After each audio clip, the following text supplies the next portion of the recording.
আসসালামু আলাইকুম। আমন্ত্রণ বাংলা ভিশন সংবাদে আপনাদের সাথে আছি শফিক রায়হান। শুরুতেই পায়োনিয়ার ইন্স্যুরেন্স সংবাদ শিরোনাম। সেনাবাহিনীকে উজ্জীবিত করতে সরকার নিরলস প্রচেষ্টা চালিয়ে যাচ্ছে জানিয়েছেন প্রধানমন্ত্রী শেখ হাসিনা। জনগণের ম্যান্ডেট পাওয়া যায়নি, আগামী নির্বাচনকে গ্রহণযোগ্য বলা যাবে না বললেন অর্থমন্ত্রী আবুল মাল আব্দুল মুহিত।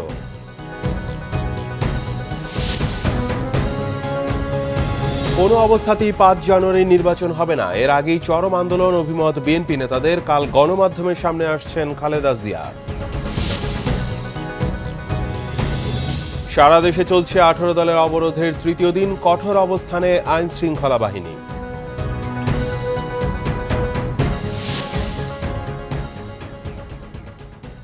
শুনছিলেন পায়োনিয়ার ইন্স্যুরেন্স শিরোনাম। ২৪ ঘন্টা সুরক্ষিত, নিশ্চিন্ত সারাদিন। এবার বিস্তারিত। সেনাবাহিনীকে উজ্জীবিত করতে সরকার নিরলস প্রচেষ্টা চালিয়ে যাচ্ছে জানিয়েছেন প্রধানমন্ত্রী শেখ হাসিনা।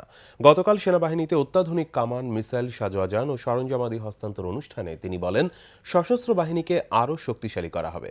তাইমুর রশিদের রিপোর্ট। ঢাকা সেনানিবাসের আর্মি এভিয়েশন গ্রুপ চত্বরে এসে পৌঁছলে প্রধানমন্ত্রী শেখ হাসিনাকে স্বাগত জানান সেনাপ্রধান জেনারেল ইকবাল করিম ভুইয়া। আর্টিলারি ও পদাতিক রেজিমেন্টের কাছে আনুষ্ঠানিকভাবে হস্তান্তর করেন অত্যাধুনিক SP gun, anti tank guided missile, tank বিধ্বংসী ক্ষেপণাস্ত্র এবং হালকা সাজোয়াজান। প্রধানমন্ত্রী বলেন, এর ফলে আরও বাড়বে সেনা সদস্যদের মনোবল, অর্জিত হবে ফোর্সেস গোল অর্জনের লক্ষ্যমাত্রা। সমরে আমরা, শান্তিতে আমরা, সর্বত্র আমরা দেশের তরে, এই মূল মন্ত্রকে সামনে রেখে বাংলাদেশ সেনাবাহিনীকে উজ্জীবিত করার লক্ষ্যে আমাদের সরকার নিরলস প্রচেষ্টা চালিয়ে যাচ্ছে।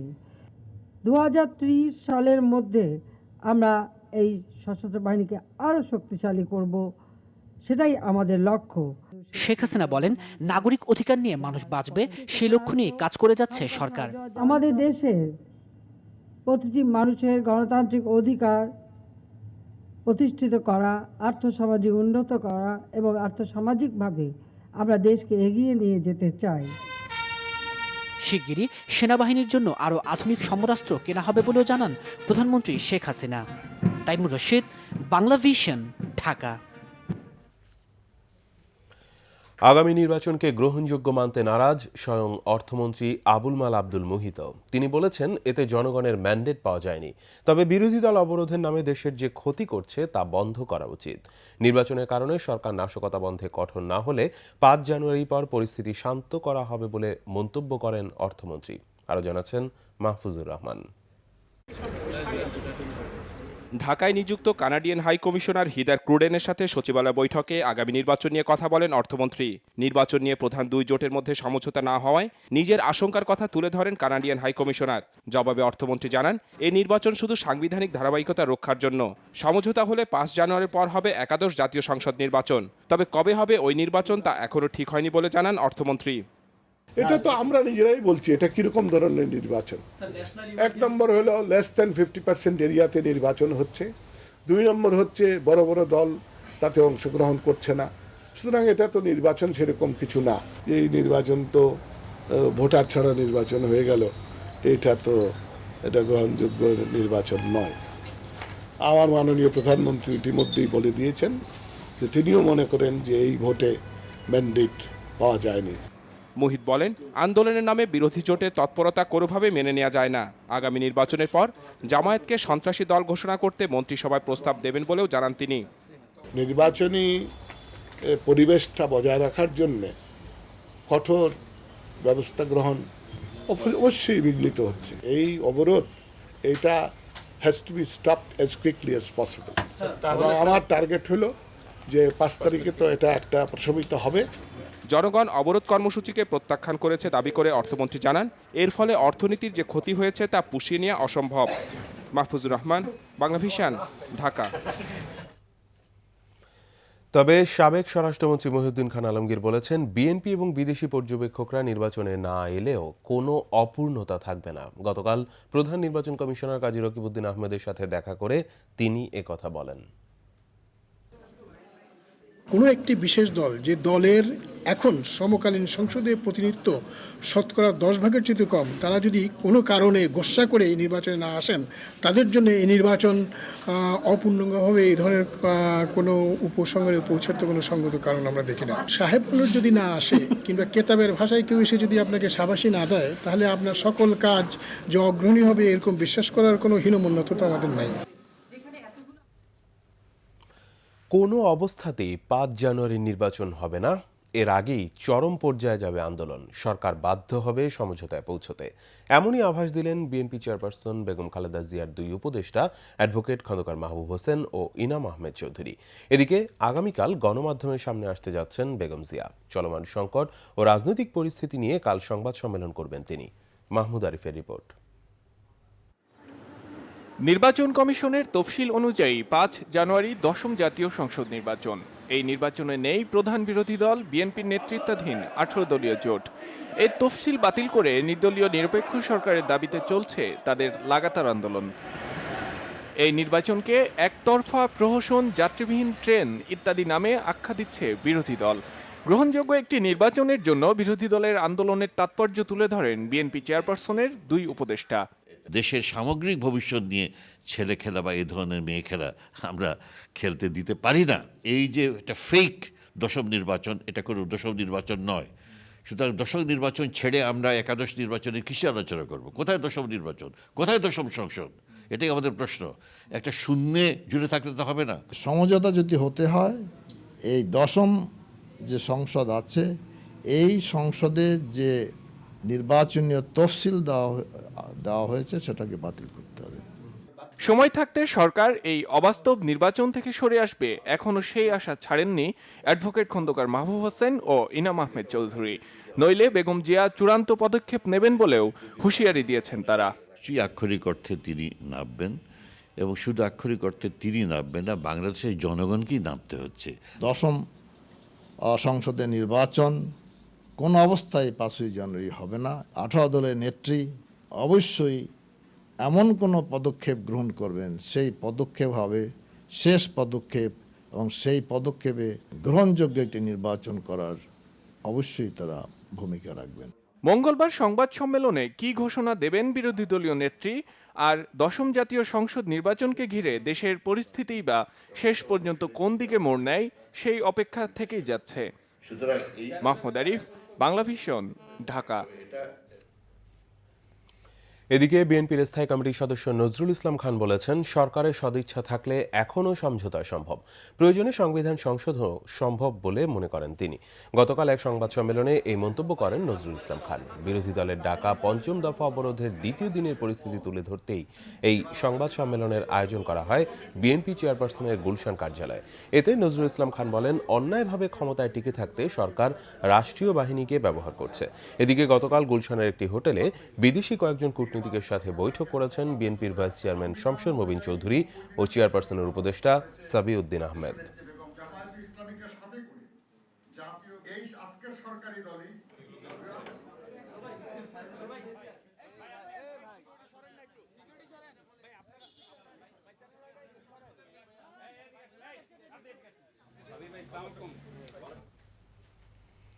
একতরফা নির্বাচন বাতিল ও নির্দলীয় নিরপেক্ষ সরকারের অধীনে নির্বাচনের দাবিতে চলছে 18 দলের 5ম দফা অবরোধের 3য় দিন। সকালে তেজগাঁও শিল্পাঞ্চল এলাকায় রেল লাইনে অগ্নিসংযোগ করে অবরোধ করে যুবদলের নেতাকর্মীরা। নয়াপল্টনে বিএনপির কেন্দ্রীয় কার্যালয় নেতাশূন্য থাকলেও আইন শৃঙ্খলা বাহিনী রয়েছে সতর্ক অবস্থানে। রাজধানীতে নেওয়া হয়েছে বিশেষ নিরাপত্তা ব্যবস্থা। রাজধানীর বিভিন্ন অলিগলিতে অবস্থান নিয়েছে পুলিশ, র্যাব সহ বিভিন্ন আইন শৃঙ্খলা বাহিনীর সদস্যরা।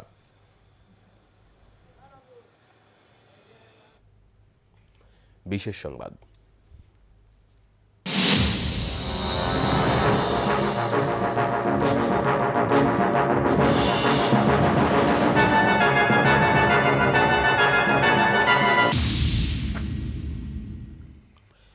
মন্ত্রী এমপিদের বিপুল পরিমাণ অযৌক্তিক অর্থ উপার্জনকে দুর্নীতির শামিল বলেছেন বিশিষ্টজনরা। সরকারের নিজের স্বার্থেই তা তদন্ত করা দরকার বলেও মনে করেন তারা। এ বিষয়ে তদন্ত না করার মন্তব্য করে দুদক নিজেকে আজ্ঞাবহ প্রতিষ্ঠান হিসেবে প্রমাণ করেছে বলে মন্তব্য করেন সৈয়দ আবুল মকসুদ ও হোসেন জিল্লুর রহমান। রিপোর্ট রাসেল আহমেদের।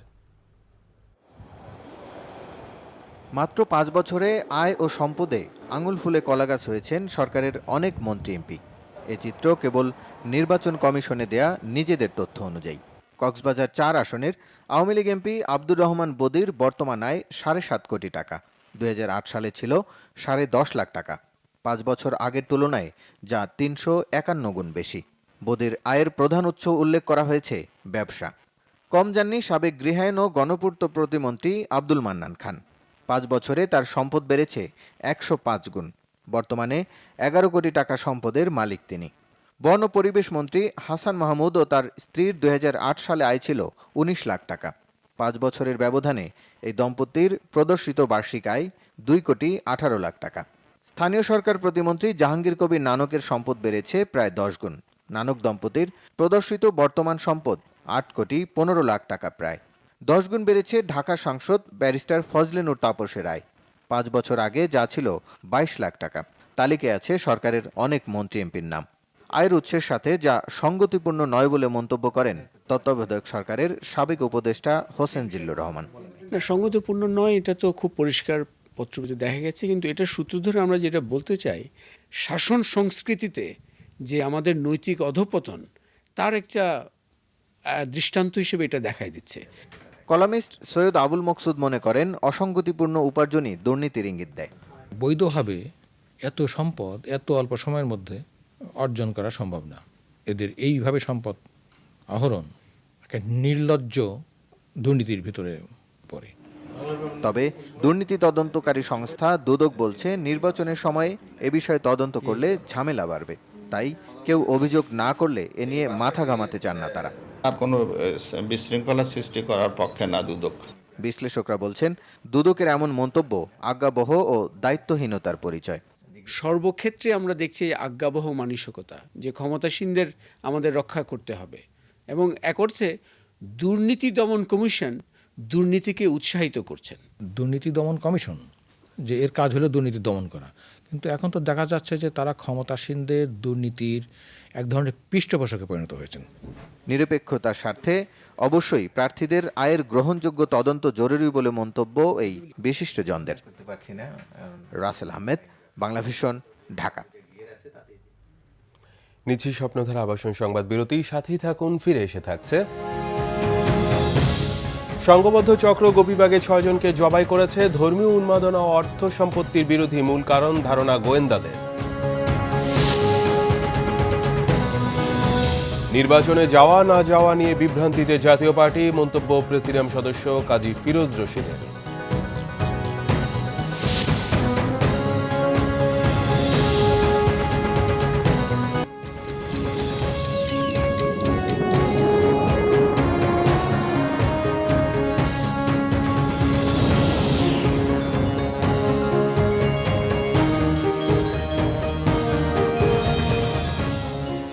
স্বাগত আরেকবার বাংলা ভিশন সংবাদে। পূর্ব পরিচিত এবং সংঘবদ্ধ চক্রই গোপীবাগে 6 জনকে জবাই করে হত্যা করেছে বলে ধারণা গোয়েন্দাদের। ধর্মীয় গোঁড়ামি, সম্পত্তি এবং অর্থ সংক্রান্ত বিরোধ সহ বেশ কয়েকটি বিষয়কে সামনে রেখেই তদন্ত শুরু করেছে গোয়েন্দারা। এই ঘটনায় নিহত লুৎফর রহমানের ছেলে আবদুল্লাহ আল ফারুকি বাদী হয়ে মামলা করেছে ওয়ারী থানায়। বিস্তারিত জানাচ্ছেন জিয়া খান। শনিবার সন্ধ্যায় গোপীবাগের ভাড়া ফ্ল্যাট থেকে উদ্ধার করা হয় কথিত পীর লুৎফর রহমান সহ 6 জনের জবাই করা লাশ। এই ঘটনায় কয়েকজনকে জিজ্ঞাসাবাদ করে পুলিশ, তবে ঘটনার সঙ্গে জড়িত কাউকে গ্রেফতার করতে পারেনি গোয়েন্দারা জানায় কথিত পীর লুৎফর রহমানকে ধর্মীয় ভুল ব্যাখ্যা দেওয়ার জন্য 2011 সালের অক্টোবর মাসে 6 সঙ্গী সহ আটক করা হয়েছিল। তাদের ধারণা ধর্মীয় গোঁড়ামি সহ বেশ কিছু বিষয়ের জন্য এ হত্যাকাণ্ড ঘটতে পারে। রহমান ফারুক একে তিনি নিজেকে ইমাম মেহেদির প্রধান সেনাপতি, কখনো ছেলে কখনো বা নিজেই ইমাম মাহাদি বলে দাবি করতেন। তারা দাঁড়িয়ে এই নামাজে তারা দুই ওয়াক্ত নামাজ পড়তো, এই নামাজে কোনো সিজদার বিধান নাই। তো এই নামাজে দাঁড়িয়ে তারা এই যে লুৎফর রহমান ফারুক অর্থাৎ মাহাদির ছেলে, তাকে চোখ বন্ধ করে তাকে স্মরণ করত। তো এইভাবেই এদের ধর্ম। তারপর রোজার ব্যাপারেও এদের সুনির্দিষ্ট থিওরি ছিল যেটি 8টা পর্যন্ত, সকাল 8টা পর্যন্ত পানাহার করা যাবে। এরপর যদি ক্ষুধা লাগে তাহলে শুধু বিস্কিট জাতীয় খাবার এবং পানি এগুলো খাওয়া যাবে, ভারী কিছু খাওয়া যাবে না। তো আমরা এই নৃশংস হত্যাকাণ্ড তদন্ত করতে গিয়ে আমরা কয়েকটা বিষয়ের উপর লক্ষ্য রেখেই বা মাথায় রেখে আমরা তদন্ত কাজ শুরু করেছি। যারা হত্যাকারী হিসেবে এসেছিল তারা এসে নামাজ পড়েছে, মানে হত্যাকাণ্ডটা একটা পরিকল্পিত। লুৎফর রহমানের স্বজনরা বলতে পারছেন না হত্যাকারী কারা। তাদের ধারণা ছিল পীরের সঙ্গে দেখা করতে এসেছেন ভক্তরা। 6 জনের জবাই করার অর্ডার ছিল, 6 জনকে জবাই করছি। তোরা যদি মুখ খুলিস তাহলে তোদের অবস্থা ওদের মতো হবে। ভক্তরা পীর লুৎফর রহমানকে আব্বা বলে সম্বোধন করত। সারা দেশে তার 25,000-এরও উপরে ভক্ত রয়েছে। কারণ আব্বা শব্দটা সবের ক্ষেত্রে, আমরা যে জন্মদাতা পিতা মা, সেটা আমার আব্বা না, সেটা আমার পিতা বাবাজান বাজান, সেটা আমার আব্বা না। আব্বা হইতেছে আমার ইমাম মাহদী যাকে মনোনীত করে দিয়েছে সে আব্বা। এই যে ডিকশনারির প্রথম এই অক্ষরে লেখা আছে আব্বা শব্দের অর্থ। এই ঘটনায় ওয়ারী থানায় মামলা করেছে লুৎফর রহমানের ছোট ছেলে আব্দুল্লাহ আল ফারুক। জিয়া খান, বাংলা ভিশন, ঢাকা। রাজধানীর উত্তরা থেকে বিপুল পরিমাণ ভিওআইপি সরঞ্জাম ও 37 জন বিদেশি নাগরিক সহ 39 জনকে আটক করেছে র্যাব। গোপন সংবাদের ভিত্তিতে রোববার রাত 9:15টার দিকে উত্তরা 12 নম্বর সেক্টরে অভিযান চালায় র্যাব। এ সময় বিপুল পরিমাণ ভিওআইপি সরঞ্জাম সহ 37 বিদেশি নাগরিককে আটক করা হয়। আটক 37 বিদেশির মধ্যে 5 নারী ও 32 জন যুবক রয়েছে বলেও জানানো হয়। বিদেশিদের পাশাপাশি বাড়ির সিকিউরিটি ও ড্রাইভারকেও আটক করা হয়। উত্তরার 6 তলার বাড়িটি পুরোটাই ভাড়া নিয়ে প্রায় 1.5 বছর যাবত ভিওআইপির ব্যবসা চালিয়ে আসছিল বলে জানায় র্যাব। তবে বিদেশিদের এই ভিওআইপি ব্যবসার সাথে দেশীয় কোনো চক্র জড়িত রয়েছে কিনা এ ব্যাপারে জিজ্ঞাসাবাদ শেষে জানা যাবে বলে জানিয়েছে র্যাব। এ সময় বাড়ির মালিককে পাওয়া যায়নি বলেও জানানো হয় সংবাদ সম্মেলনে। কোনোভাবেই হেফাজতকে ঢাকায় সমাবেশ করতে দেওয়া হবে না বলে জানিয়েছেন আইন প্রতিমন্ত্রী কামরুল ইসলাম। তবে হেফাজত নেতারা বলেছেন 24 ডিসেম্বর সমাবেশে বাধা দিলে তার দায়-দায়িত্ব সরকারকেই নিতে হবে। ওই দিন 18 দলীয় জোটের অবরোধ প্রত্যাহার বা শিথিলের অনুরোধও জানিয়েছেন হেফাজতে ইসলাম। আরও জানাচ্ছেন দীপন দেওয়ান। বঙ্গবন্ধু এভিনিউয়ে ঢাকা মহানগর 14 দলের সভায় আইন প্রতিমন্ত্রী অ্যাডভোকেট কামরুল ইসলাম বলেছেন হেফাজত ইসলামকে 24 ডিসেম্বর ঢাকায় সমাবেশ করতে দেয়া হবে না, করতে দেয়া যাবে না, পরিষ্কার কথা। সেই ব্যাপারেও আপনাদের সবার আজকে সতর্ক থাকতে হবে। মানুষকে হত্যা করছেন, সাবধান হয়ে যান। আগুন নিয়ে খেলছেন, এই আগুনে আপনারা পুরো ছারখার হয়ে যাবেন। কোন অবস্থাতেই আর সাধারণ মানুষ বরদাস্ত করবে না। তবে হেফাজতে ইসলামের নেতারা এখনও আশাবাদী শেষ পর্যন্ত মতিঝিলের শাপলা চত্বরে সমাবেশের অনুমতি দেবে ডিএমপি। কর্মসূচিতে ঢাকার বাইরে থেকে আসা কর্মীদের বাধা দিলে সেখানেই অবস্থান নেয়ার ঘোষণাও দিয়েছে সংগঠনটি। সরকার যদি বাধা দেওয়ার মানসিকতা লালন করে তাহলে আমরা নেতৃবৃন্দ পরবর্তী সিদ্ধান্ত নিয়ে আমরা কি করণীয় এটা পরে আমরা ঠিক করব। যার যে জায়গা থেকে আসতে থাকবে তাদেরকে যেখানে বাধা দেওয়া হবে ওই জায়গায় তারা শান্তিপূর্ণভাবে অবস্থান করে প্রতিবাদ জানাতে থাকবে। 5 মের সহিংসতার সাথে হেফাজতের কর্মীরা জড়িত ছিল না দাবি করে তিনি জানান সমাবেশের অনুমতি পেতে আইনশৃঙ্খলা বাহিনীর সাথে যোগাযোগ চলছে। দীপন দেওয়ান, বাংলা ভিশন, ঢাকা। নির্বাচনে যাওয়া না যাওয়া নিয়ে বিভ্রান্তিতে আছে জাতীয় পার্টি, এমনই মন্তব্য করেছেন দলের প্রেসিডিয়াম সদস্য কাজী ফিরোজ রশিদ। ঢাকা 6 আসন থেকে কাজী ফিরোজ রশিদ প্রতিদ্বন্দ্বিতা করছেন বলে নিশ্চিত করলেও দলের নীতি নির্ধারণী পর্যায় থেকে নির্দেশনা না আসায় বিভ্রান্তিতে আছেন বলে জানান তিনি। গতকাল তার নির্বাচনী এলাকার পুরনো ঢাকার লালকুঠিতে প্রচারণা চালানোর সময় তিনি এসব মন্তব্য করেন। বলেন আওয়ামী লীগের সাথেই নির্বাচনে যাচ্ছেন। সারা দেশে জাপা থেকে 88 জন প্রার্থী নির্বাচনে লড়াই করছেন।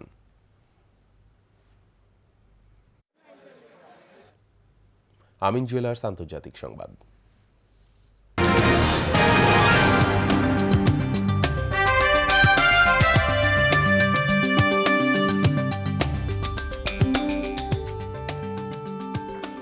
আবারও উত্তপ্ত হয়ে উঠেছে ব্যাংকক। প্রধানমন্ত্রী ইংলাক সিনাওয়াত্রার পদত্যাগের দাবিতে নতুন করে রাজপথে নেমেছে সরকার বিরোধীরা। রবিবার থাইল্যান্ডের রাজধানী ব্যাংককে বিরোধী দল ডেমোক্রেটিক পার্টির নেতৃত্বে বিক্ষোভ করে হাজারো মানুষ। দেশটির বিরোধী দলের নেতা সুথেপ থাপসুগান বলেন, ইংলাক সিনাওয়াত্রা প্রধানমন্ত্রী থাকা অবস্থায় সুষ্ঠু নির্বাচন হতে পারে না। তার অধীনে থাই জনগণ কোনো নির্বাচনে যেতে চায় না বলেও মন্তব্য করেন তিনি। এর আগে আগামী 2 ফেব্রুয়ারি নির্বাচন বয়কটের ঘোষণা দিয়েছেন ডেমোক্রেটিক পার্টির নেতা ও সাবেক প্রধানমন্ত্রী অভিজিৎ ভেজ্জাজিভা। বিরোধীদের ব্যাপক বিক্ষোভের মুখে চলতি মাসের শুরুতে পার্লামেন্ট ভেঙে আগাম নির্বাচনের ঘোষণা দেন প্রধানমন্ত্রী ইংলাক সিনাওয়াত্রা।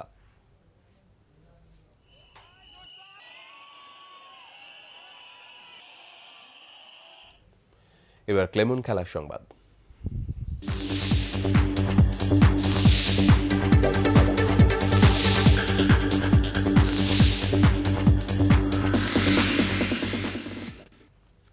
বিজয় দিবস টি-20। আম্বার বিজয় দিবস টি-20 টুর্নামেন্টের শুভ সূচনা করেছে ইউসিবি বিসিবি একাদশ ও মোহামেডান। উত্তেজনাপূর্ণ উদ্বোধনী ম্যাচে মুশফিকুর রহিমের আবাহনীকে 6 উইকেটে হারিয়েছে তামিম ইকবালের ইউসিবি বিসিবি একাদশ। দিনের অন্য ম্যাচে প্রাইম ব্যাংক ক্রিকেট ক্লাবকে 5 উইকেটে হারিয়েছে মোহামেডান। সিলেট থেকে শামসুল ইসলাম শামীমের রিপোর্ট। বিজয় দিবস টি-20 টুর্নামেন্ট দিয়ে উদ্বোধন হলো এশিয়ার প্রথম গ্রিন গ্যালারি সিলেট বিভাগীয় স্টেডিয়াম। দুপুরে এই স্টেডিয়াম উদ্বোধন করেন সিলেটের মেয়র আরিফুল হক চৌধুরী ও বিসিবির সভাপতি নাজমুল হাসান। এই স্টেডিয়াম সিলেটে ক্রিকেট উন্নয়নে ভূমিকা রাখবে প্রত্যাশা ব্যক্ত করেছেন সিলেট মেয়র। অন্যদিকে বিসিবি সভাপতি ক্রিকেটকে হরতালের আওতামুক্ত রাখার অনুরোধ রেখেছেন। বাংলাদেশে এবার ইন্টারন্যাশনাল ভেন্যু, সেই ক্ষেত্রে সরকারের উচিত হবে এই পরিবেশটাকে সেইভাবে বজায় রাখা। এখানটা উইকেট যে এরকম ব্যবহার দেখলাম আজকে, প্রথম খেলা যদিও এখনো বোঝা যাচ্ছে না, এইটা আমার ধারণা সারা পৃথিবীকে অ্যাট্রাক্ট করবে এই সুন্দর স্টেডিয়াম। বিজয় দিবস টি-20 টুর্নামেন্টে দেশের শীর্ষ 56 জন ক্রিকেটার খেলছেন 4 দলের হয়ে। প্রথম ম্যাচে দেলোয়ার হোসেন 4 উইকেট তুলে নিলে 8 উইকেটে 139 রানের স্কোর নিয়ে সন্তুষ্ট থাকতে হয় আবাহনীকে। জবাবে ম্যাচ সেরা মিথুন আলীর অপরাজিত 66 ও অধিনায়ক তামিম ইকবালের 43 রানে শেষ বলে 6 উইকেটের জয় নিশ্চিত করে ইউসিবি বিসিবি একাদশ। অন্য ম্যাচে প্রাইম ব্যাংক সিসিকে 5 উইকেটে হারিয়েছে মোহামেডান। প্রথমে ব্যাট করে ইলিয়াস সানি 3টি ও আলাউদ্দিন বাবু 2 উইকেট নিলে 7 উইকেটে 126 রানে শেষ হয় প্রাইম ব্যাংক। জবাবে জহিরুল ইসলাম আমির অপরাজিত 65 ও শরীফুল্লাহর অপরাজিত 22 রানে জয় নিশ্চিত করে মোহামেডান। এদিকে সিলেট স্টেডিয়ামে প্রথম দিনের খেলা দেখতে দর্শকদের উত্তেজনা ছিল চোখে পড়ার মতো। আমরা এত সুন্দর একটা খেলার আয়োজন আমরা দেখতে পাচ্ছি, সবার জন্য এটা একটা সুখনীয় বিষয়। ভবিষ্যতে যদি আরো এরকম খেলা হয় আমরা দেখার সুযোগ পাবো, সিলেটে যেন হয়, আমাদের স্টেডিয়ামে যেন হয়। বিজয় দিবস টুর্নামেন্ট উপলক্ষে যে সিরিজটা আয়োজন করা হয়েছে, এই জন্য আমরা সিলেটবাসী অনেক আনন্দিত। 13 ম্যাচের এই টুর্নামেন্টে সিলেটে হবে 8টি ম্যাচ।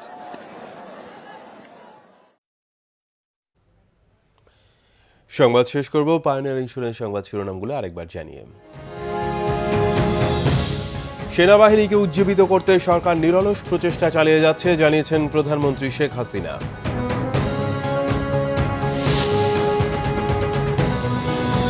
জনগণের ম্যান্ডেট পাওয়া যায়নি, আগামী নির্বাচনকে গ্রহণযোগ্য বলা যাবে না বললেন অর্থমন্ত্রী আবুল মাল আব্দুল মুহিত।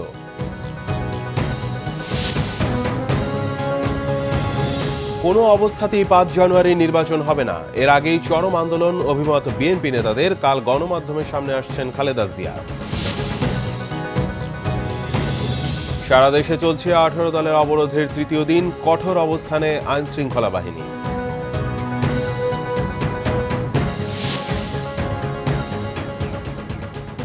এই ছিল এখনকার মতো, পরের সংবাদ সকাল 10টায়। এর আগে 9টায় রয়েছে বিশেষ বুলেটিন দেখার আমন্ত্রণ রইল। এছাড়া দেশ বিদেশের সবশেষ সংবাদ সবার আগে জানতে আপনার গ্রামীণ ফোন, বাংলা লিংক অথবা এয়ারটেল থেকে ডায়াল করুন 1616 নাম্বারে।